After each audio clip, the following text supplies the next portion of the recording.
दोस्तों नमस्कार, मेरा नाम है सूर्यकांत और मैं आप सभी का फिर से स्वागत करता हूं भारत एग्री के हिंदी यूट्यूब चैनल में।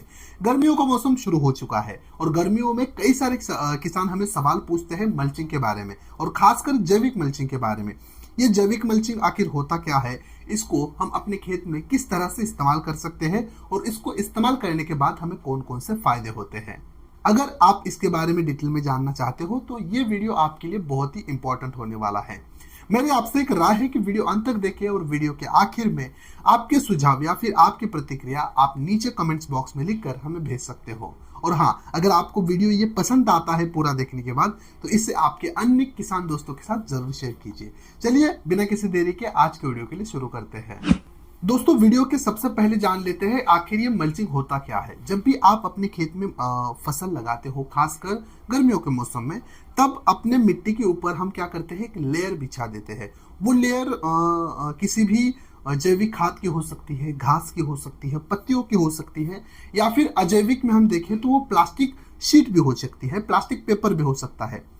इसे हम क्या करते हैं, अपने बेड के ऊपर बिछा देते हैं और उसमें छोटे छोटे होल करके उसमें हमारी मुख्य फसल लगा देते हैं। इससे होता क्या है, फसल के आसपास जितनी भी मिट्टी है वो जल्दी सूखती नहीं है, यानी वो गीली रहती है, कड़ी धूप के संपर्क में डायरेक्ट नहीं आती है। पौधे के आसपास हमें किसी भी प्रकार के खरपतवार नहीं दिखाई देते हैं, जिसके कारण पानी का बचाव होता है और अपनी फसल की जो वृद्धि होती है, जो बढ़वार होती है, वो काफी अच्छी होती है। अब दोस्तों इस मल्चिंग के प्रकार अगर हम देखें तो सेंद्रिय मल्चिंग होता है, जैविक मल्चिंग होता है, अजैविक में देखें तो प्लास्टिक होता है, या फिर जियो टेक्सटाइल। ये सारे प्रकार है अलग अलग मल्चिंग के। आज के वीडियो में हम बात करेंगे जैविक मल्चिंग के बारे में, क्योंकि ये सबसे बेहतर विकल्प साबित होता है मल्चिंग में। काफी कम खर्चे में आता है और इसके जो रिजल्ट है वो फसल के लिए या फिर अपने पूरे पर्यावरण के लिए बहुत ही अच्छे माने जाते हैं। दोस्तों अब जानते हैं इस जैविक मल्चिंग को हम अपनी फसल में या फिर अपने खेत में किस तरह से इस्तेमाल कर सकते हैं। इसको इस्तेमाल करने के दो अलग अलग तरीके या फिर दो अलग अलग अवस्था होती है। या तो हम इसे बुआई के पहले इस्तेमाल कर सकते हैं या फिर बुआई के बाद। बुआई से पहले अगर आपको इस्तेमाल करना है तो आसान तरीके से अपने खेत में बेड बना देने हैं। बेड के ऊपर इस मल्चिंग की एक लेयर देनी है और उसके बाद बीजों की बुआई करनी है। और अगर हम बुआई के बाद वाला मल्चिंग देखें, जैसे कि आपके पास अगर टमाटर, बैंगन या फिर मिर्च की फसल है, उसमें अगर आपको इस जैविक मल्चिंग का इस्तेमाल करना है तो सीधे बुआई या फिर रोपाई के बाद जब पौधा 3 से लेकर 4 इंच का हो जाए, वो ऊपर आ जाए, तब आपको उस पौधे के आसपास पूरे बेड के ऊपर इस जैविक मल्चिंग का एक लेयर देना है। अब ये लेयर कितना होना चाहिए? अगर आप सेंद्रीय आवरण देना चाहते हो तो लगभग आपको ये 3 इंच का लेयर देना है।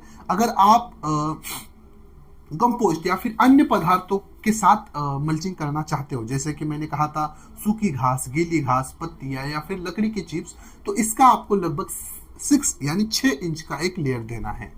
दोस्तों यही अगर हम बाहरी देशों में देखें तो बाहरी देशों में जो अपने न्यूज़पेपर होते हैं, वर्तमान पत्र होते हैं, उनका इस्तेमाल किया जाता है मल्चिंग करने के लिए। लेकिन इंडिया में ये जो मल्चिंग का प्रकार है वो उतना प्रचलित नहीं है, उतना फेमस नहीं है, क्योंकि ये इसमें पैसे बहुत ज़्यादा लगते जाते हैं। क्योंकि अगर आप रद्दी भी लेने की कोशिश करोगे तो भी आपको ज़्यादा पैसे देकर काफ़ी कम फायदे होते हैं उस कागज की मल्चिंग से।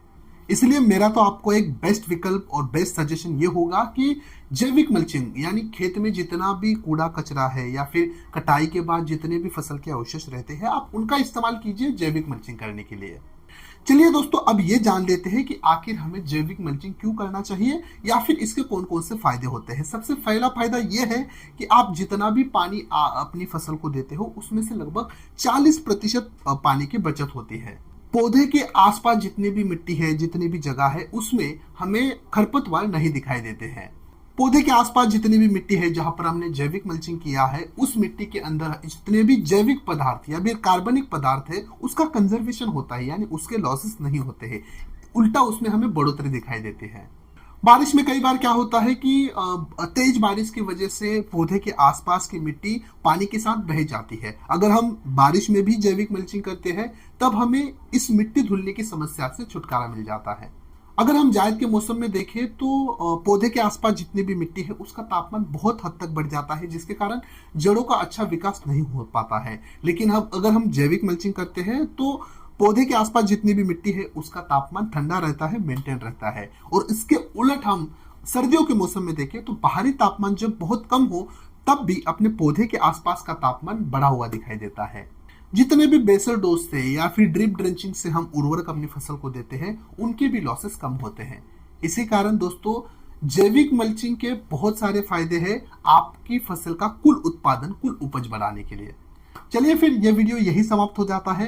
वीडियो जानकारी आपको कैसे लगी कमेंट्स बॉक्स में जरूर बताएं। वीडियो अगर अच्छा लगा हो तो ये वाला वीडियो आपके अन्य किसान दोस्तों के साथ जरूर शेयर कीजिए। और अभी तक आपने Bharat agri Hindi YouTube channel को सब्सक्राइब नहीं किया है तो जरूर कीजिए और साइड वाले बेल आइकन के ऊपर जरूर क्लिक कीजिए। मिलते हैं अगले एक नए वीडियो में एक नए विषय के साथ, तब तक के लिए धन्यवाद।